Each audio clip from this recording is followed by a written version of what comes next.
Que peuvent avoir en commun cette chaise brodée de perles du Nigeria, ce presse-papier en os de dinosaure, cette tortue géante des Seychelles et ce plateau d'Éthiopie en or massif?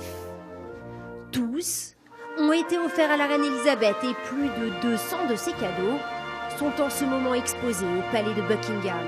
C'est très impressionnant parce qu'on voit quand même beaucoup de joyaux, beaucoup de présents, de valeurs, avec beaucoup de dorures, dans des pièces spectaculaires. Cette exposition montre bien la popularité de la reine à travers le monde entier. C'est vraiment incroyable, les richesses, l'histoire que ça peut représenter, c'est franchement formidable. Car en 65 ans de règne, Sa Majesté a reçu des mains des plus grandes personnalités des milliers de cadeaux. Chaque pièce est un petit morceau d'histoire, comme cet écusson britannique porté par l'astronaute Tim Peake et qui a voyagé dans l'espace.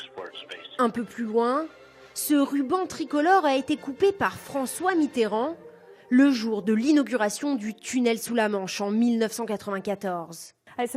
C'est un moment important.